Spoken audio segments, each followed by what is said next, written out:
Sabi ho mga kababayan ha, talaga nga namang ako ho ay natatawa at talaga namang ako po ay nagagalak at alam nyo, sabi ko nga napakatanga ho talaga ng ginawa ng administrasyon na ito. Hindi, alam nyo, itong survey na bago ngayon ay isang patunay lamang po mga kababayan na talagang ang ginawa ng administrasyon ni Marcos ay puro kapalpakan. Yan ang katotohanan. Gago! Kasi mantakin mo, presidente ka. And yet, ito ang resulta ng survey. Alam mo, ito first time in the Philippines po ito. First time in the Philippines. Bakit to kanyo? Kasi usually, yung before Duterte mga kababayan, masasabi natin, yung mga presidente noon, bumababa talaga during the midterm o itong kalahati ng taon nila bilang isang pangulo. Pero, ito ang first time.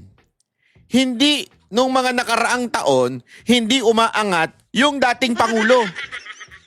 Anong halimbawa ko? Yung kay Pinoy.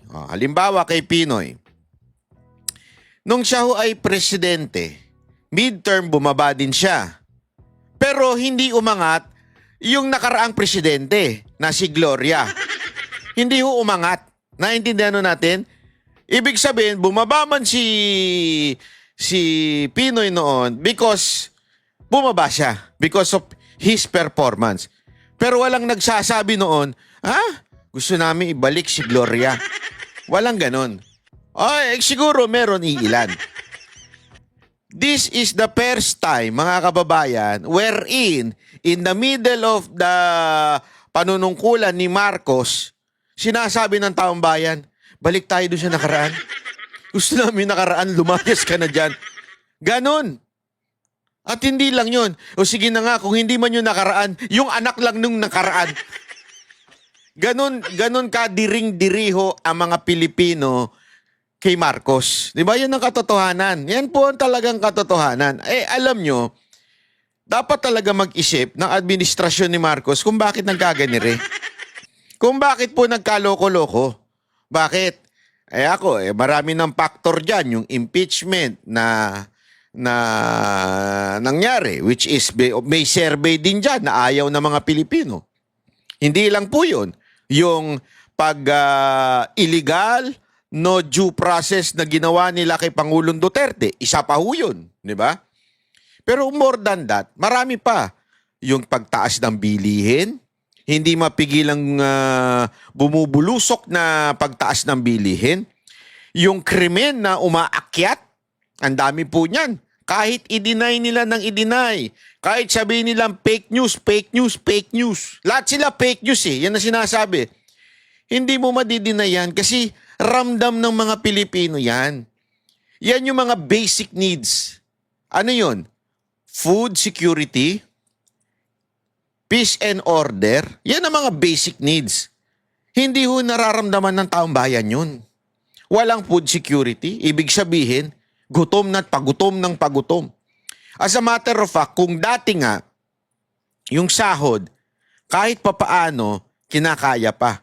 Ngayon, hindi na talaga. Kaya na rin, damay na rin po doon yung peace and order.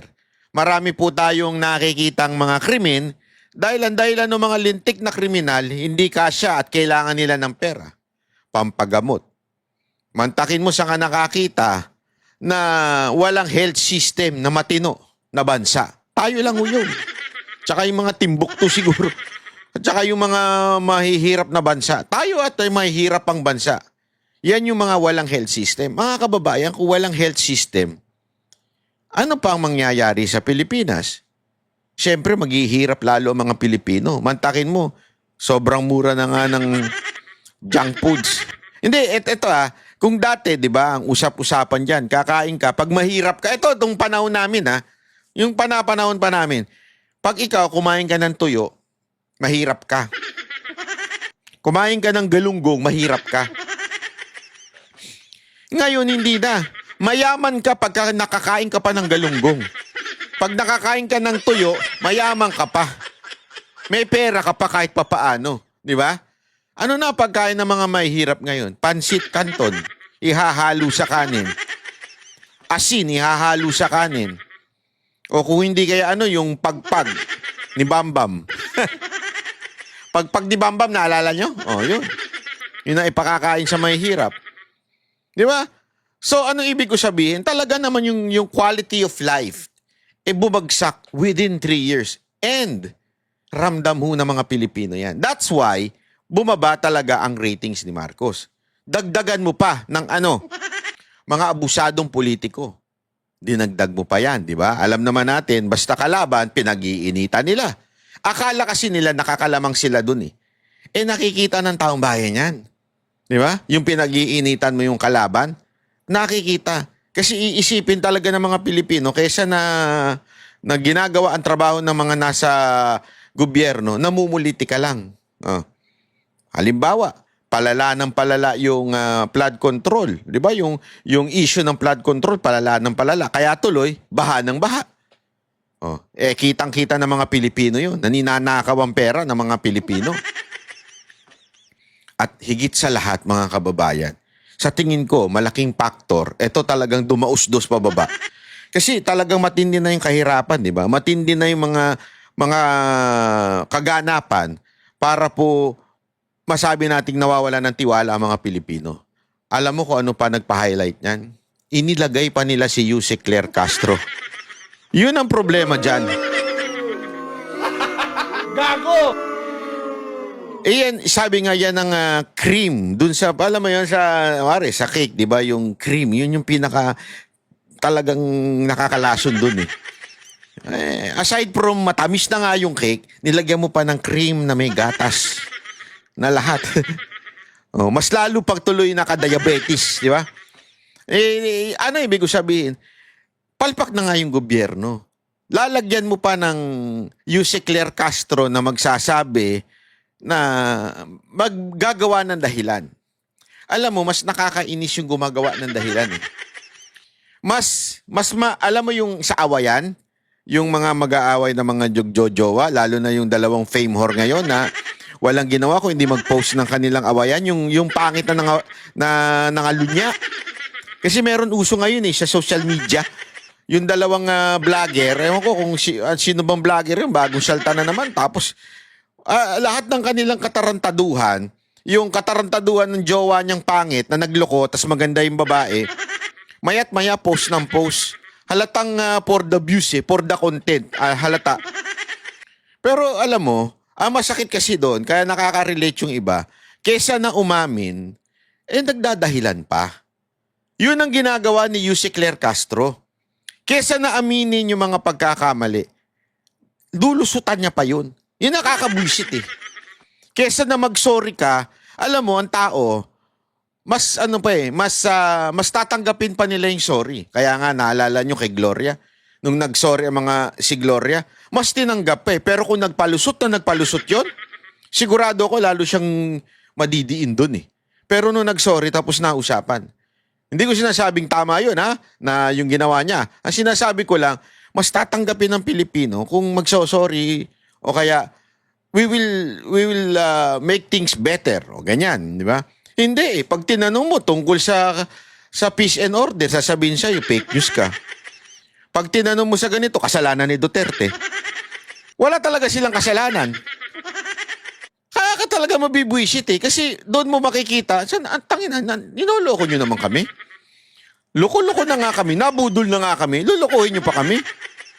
Yun na masama doon nabudol na nga yung mga Pilipino, tapos ngayon magpapalusot pa kayo. Diba? Yung palpak na 20 pesos na bigas, ano ginawa nila? Nag-hire sila ng mga vlogger, nabobong mga vlogger, na susubukan palusutin.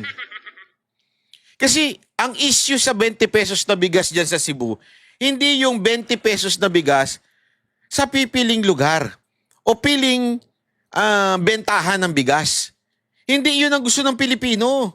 Kaya kahit gawin yung palusot yan, para lang masabing, halimbawa, para lang masabing promise fulfilled.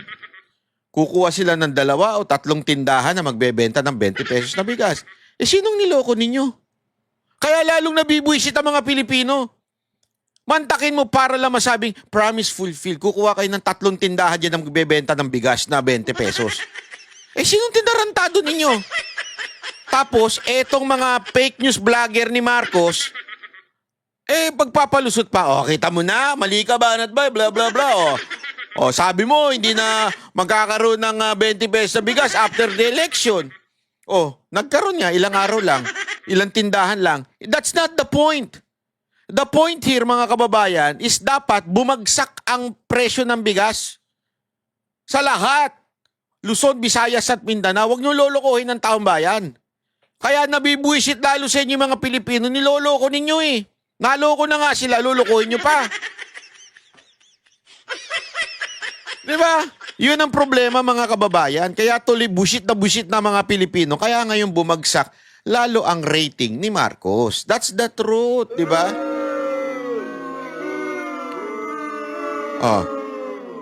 Sa sobrang kaya nga alam nyo mga kababayan, etong survey nito, mapakaraming kahulugan nitong survey na ito. Okay? Panoorin po natin. Marami pa rin Pilipino ang mas nagtitiwala kay dating Pangulong Duterte kumpara sa iba pang lider ng bansa. Batay po yan sa survey ng Pulse Asia. Sa 1,200 tinanong, ilang araw bagong midterm elections, 63% na nagsabing may tiwala. Ano daw? Is this a survey after the election? No.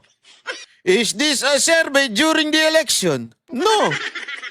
Is this a survey before the election? Yes. I therefore conclude. Isa sa meaning ng survey na ito, mga kababayan, that people will vote for the endorsement of VP Sara Duterte and Rodrigo Roa Duterte. Kasi alam mo, eto pa lang mga kababayan, kung titignan mo, kasi hinati po yan di ba? Ibig sabihin, tinanong na yan ang 3 pangalan na inilagay. Kaya naman ay hindi natin alam kung what kind of o what form of question ang ibinigay nila. But the point here, 2 ang Duterte dyan. Ibig sabihin, kahit pa paano may mga nagsabing may tiwala ako kay VP Sara Duterte o meron nagsabing may tiwala ako kay Rodrigo Roa Duterte pero wala akong tiwala kay VP Sara Duterte. Maaaring may ganon. Hindi ko sinasabing ganon, pero maaari.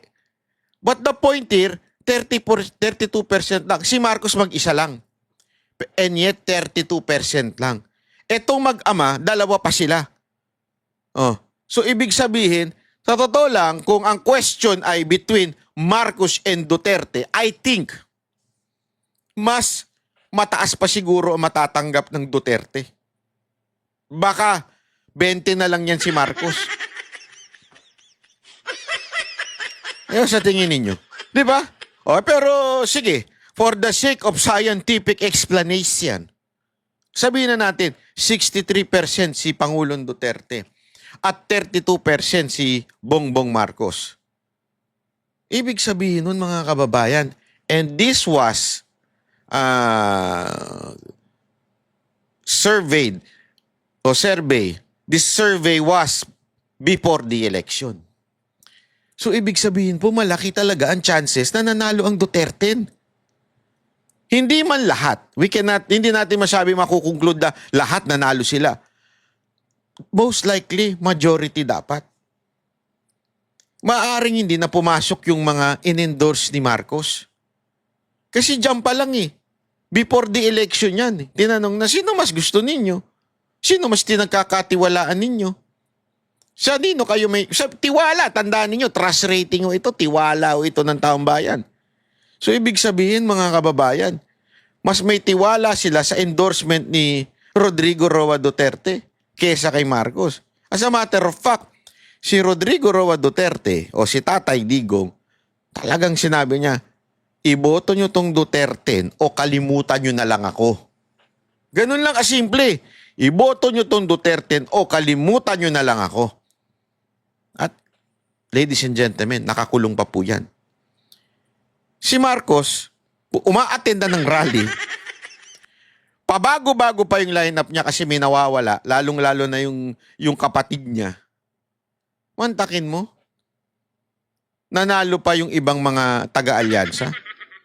At may nanalo pang dilaw. Alam nyo, ito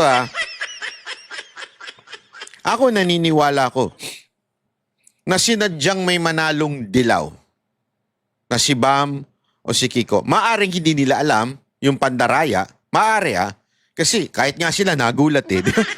Panalo kami! Anak ka ng wewe! Hindi nga sila nanalo ng mga di ba? Na inodoro nga sila eh. Bakit sila nanalo bigla? Ako, isa lang ang basa ko dito. Ito isa lang ang basa ko.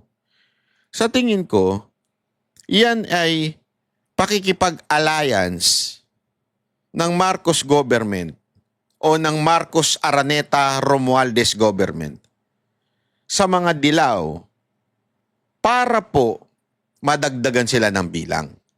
Kasi alam na po nila na wala nang nagtitiwala sa kanila eh. Ang mga tao, mapa-Duterte, mga mapa-loyal, solid Duterte supporter, or just an ordinary na walang pakialam sa politika, they know na Duterte ang pipiliin. Ayaw na kay Marcos. Or baka naman, yung mga walang pakialam, ayaw lang talaga kay Marcos. Maaring hindi sila Duterte. So ibig sabihin, para somehow, tumaas-taas naman si Marcos, nakipagkasundo sila sa dilaw. Paano? Paano sila makikipagkasundo? Ipapanalo muna nila ang mga dilaw. Then they will form an alliance with them. Basta, ang usapan, ipapanalo namin kayo, tapos, sundin yung mga kagustuhan namin at suportahan nyo kami. Maaring ganon. Kasi kung makikita natin, di ba? Days before the election, nakipag-meet up po ito si Marcos sa mga dilaw. So, wala ko sinasabing dinaya ng dilaw, Hindi yan ang sinasabi ko. Pero maaring this government made a way to make sure na manalo ang dilaw, magkaroon ng dilaw sa loob ng Senado so that may alliance sila. Kasi alam nga nila na olat na po sila sa taong bayan. So at least, olat na tayo eh. Wala tayong magagawa. Iilan na lang yung loyalista. Kung hindi pa natin babayaran, hindi pa sila magbablog. So para kahit pa paano, dumami ang anti-Duterte, isama natin itong ilang dilaw. Kasi alam naman po natin, hindi talaga masisikmura ng mga dilawan ng mga Duterte kasi silang mga trapo ang talagang pinag-initan ng Duterte, di ba? So, ipinasok nila yung dilaw. Kasi dito, mga kababayan, yung 63% ni Pangulong Duterte, more than half. Mataas pa po yan. Sa tingin ko, mas mataas yan kung hindi siguro nila pinaghiwalay si BP Sara Duterte, si Pangulong Duterte. Malamang sa malamang, mas mataas po yan. Sigurado po ako. So dito pa lang, finish na. Diba? Pero gayon pa man, kung ako si Marcos, nakakuha ako ng ganito at gustong ibalik yung dating presidente, o sabihin na natin, mas may tiwala sila doon sa dating presidente, kung ako dito, magjajapan ako, kukuha na lang ako ng Hindi ko na lang sasabihin, bawal dito yun. Hindi ko ako sa'yo. Mag-session na lang kayo. Therapy session. Wag ganon. Kayo talaga ang itim ng mga isip ninyo. Gago! Oh, di ba? Hindi, Koko dito kay Marcos. Mag-resign na lang siya. Nakakahiya na ho ito. Mantakin mo, 3 taong ka pa lang, sinusuka ka na ng mga Pilipino. Saka nakakita ng ganyan. 3 taong ka pa lang, isinusuka ka na ng Pilipino. Tapos bubuduli mo pa sila sa, hindi, kailangan mag-resign tapos ayusin natin. Mag-resign, ayusin, tapos kinabukasan, ipinasok mo. Para bagang may nabasa ako, parang basketball daw yan. Sabi mo dun sa, di ba, sa pagbabasketball, meron dun sa gitna, yung parang nagtatawag ng mga substitution o kaya time out. Sabi mo dun sa sub. Ganyan ba yung sign ng sub? Sub. Palabas na yung mga sasab. Oh, sab, kay Lima, sab. Tapos, nung, asa na yung kapalit? Okay, pasok uli kay Lima. Gago! Parang ganun ang ginawa ni Marcos eh. Mag-resign kayo. Bukas, balik ko kayo. Kaya tuloy pinagtatawanan lalo eh. Kaya tuloy yung trust rating mo, Marcos, bumubulusok pa baba. Ginagago mo yung tao eh. Yan ang... Tama na yung panggagago ninyo. Tama na yung pambubudol ninyo sa mga ganyang optics nyo. Hindi, we need to change the government and focus on sa mga pangangailangan ng taong bayan at wag na ang politika, bla bla bla bla bla bla. Magre-resignin natin sila lahat. Anyari. Wala sila kay Duterte. 50% naman ang kay VP Sara Duterte at 32% ang may tiwala kay Pangulong Bongbong Marcos. 42% naman ang walang tiwala sa kasalukuyang Pangulo, habang 25% kay... Grabe ito yung distrust, 42%. Don't worry, Marcos. Nadagdagan ka naman eh. Mas lamang ka dito. 42% ka dito. Isipin nyo to nakakahiya. Ang wala lang, isipin nyo, wala lang tiwala kay Duterte, 17%. Sa'yo, almost half, walang tiwala sa'yo.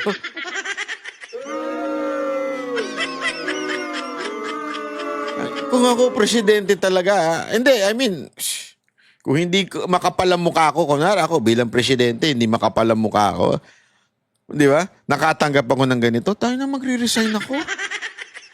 Wala na akong mukhang ihaharap eh. Magre-resign na lang ako.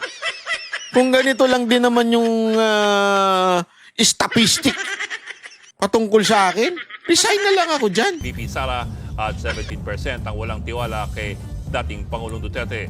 Halos magkakasing dami naman ang undecided. 27% kay PBBM, 25% sa kasalukuyang vice at 20% naman sa dating Pangulo. Tinanong din ng mga respondents kung sang-ayon ba sila o hindi sa paghain sa Senado ng impeachment laban kay VP Sara Duterte. Pinakamarami ang hindi sang-ayon na nasa 50%. Tingnan mo, eto kung maaalala nyo, nagpalabas ng propaganda ang Malacanang noon at sinasabing pabor daw sila sa impeachment ni VP Sara Duterte. Tingnan nyo ngayon, 28% lang ang nagsasabing pabor. Kasi nga, mali yung way of questioning before.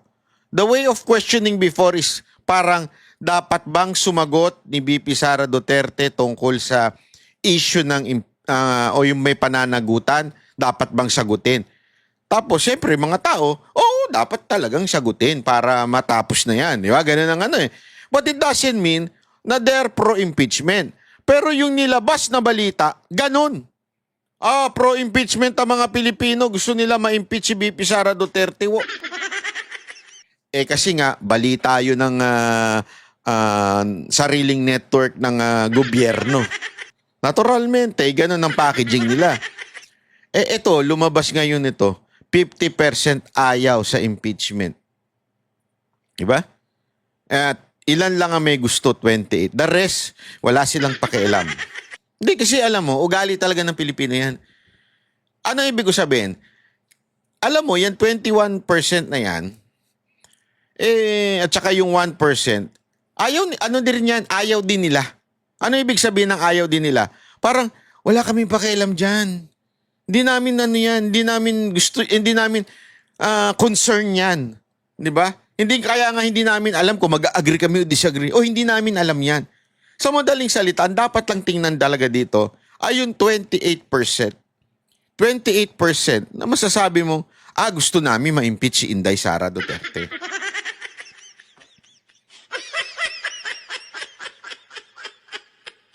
Sana merong taga Malacanang Press Cartel na magtanong niyan kay Yusek Claire Castro. Yusek Claire,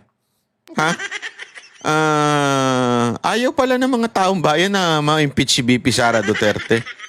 Kasi 28% lang eh. Ano kayang isasagot ni Yusek Claire Castro? Ako alam ko na eh. Malamang ganito. Malamang Sino ba yung 28%? Nakausap mo ba yung 28%? Alam mo ba ang sinagot niyan 28%? Tama ba yung tanong ng 28%? Malamang ganun. Di ba? Ano sa tingin ninyo?